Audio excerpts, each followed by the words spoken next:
La chronique physiothérapie est une présentation d'Accès Physio, médecine du sport. Ayez accès à la même qualité de soins à laquelle ont droit les athlètes de haut niveau. On se retrouve cette semaine chez Accès Physio avec Marjolaine et Dominique pour parler de thérapie manuelle. Thérapie manuelle, j'ai déjà entendu ce terme-là, mais j'aimerais quand même avoir quelques explications sur ce que c'est. Je commence peut-être avec toi, Dominique. Qu'est-ce que la thérapie manuelle que vous appliquez en physiothérapie? Oui, bien sûr. En fait, la thérapie manuelle, c'est un champ d'expertise en physiothérapie où on utilise nos mains. Donc, c'est une forme de thérapie. Le physiothérapeute peut utiliser les mains pour faire du relâchement musculaire, par exemple, si le patient présente des tensions musculaires.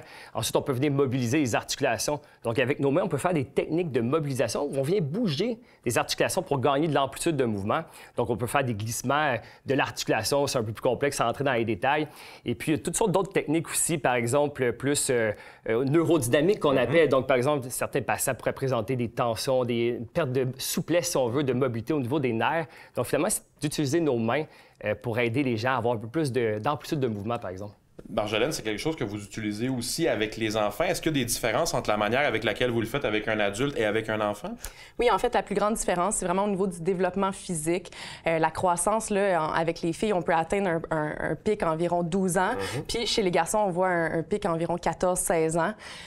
Puis on peut vraiment voir justement l'importance de travailler au niveau de la thérapie manuelle aussi. Et est-ce qu'avant ce pic de développement-là, ça peut être plus, je dirais pas dangereux, mais à faire attention de la manière avec laquelle vous faites cette thérapie manuelle-là? Oui, en fait, c'est souvent au niveau de la plaque de croissance, ça peut devenir très, très sensible. Donc, c'est important d'avoir une approche très, très douce, puis s'assurer d'aller dans le respect de la douleur. Donc, c'est important d'avoir la bonne communication avec le jeune pour s'assurer qu'il nous parle, puis nous dise. Puis... Je suppose qu'avec un enfant, c'est peut-être plus difficile de savoir exactement son degré de douleur et où par rapport à un adulte qui est plus conscient de son corps aussi. Oui, c'est sûr, mais on trouve des trucs là, quand même pour essayer justement de savoir jusqu'à où on peut aller.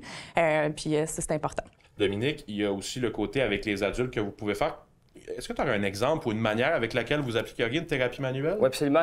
Par exemple, un joueur de hockey qui aurait subi une mauvaise chute, une mise en échec, souvent les gens attendent un petit peu avant de consulter, donc quelques jours, quelques semaines plus tard, par exemple, qui présente une perte de mobilité, d'amplitude de mouvement en rotation de la tête, ce qui fait que c'est pas évident de jouer au hockey quand la tête tourne pas bien. Donc, nous, en physiothérapie, on va venir évaluer la condition, faire un bilan neurologique, évaluer pour être sûr de bien comprendre le problème. Et puis, par la suite, on va faire un plan de traitement. Puis la thérapie manuelle, c'est par exemple, au début, si la personne a de la misère à tourner la tête vers la droite, par exemple, certains muscles pourraient être tendus, suractivés, donc on peut venir les relâcher, faire des techniques de relâchement musculaire.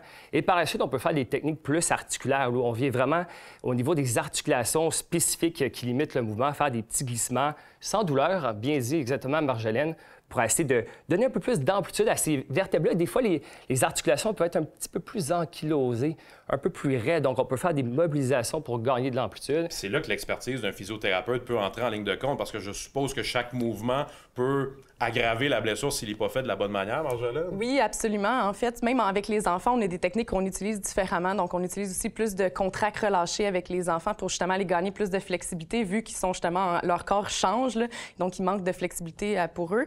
On peut aussi utiliser des techniques de mobilisation, un peu comme Dominique disait, puis des techniques de pompage pour essayer d'aller gagner plus de mobilité au niveau du thorax, surtout là, avec le lancer là, au hockey, c'est super important. Donc, on s'assure d'utiliser les bonnes techniques. Diriez-vous que c'est la technique qui est la plus utilisée? C'est-à-dire, est-ce que vous commencez un plan de traitement en pensant d'abord à la thérapie manuelle ou c'est une option que vous utilisez par la suite? Comment ça se déroule? C'est une grande priorité dans nos traitements. Puis les patients s'attendent aussi à à se faire toucher, à se faire mobiliser.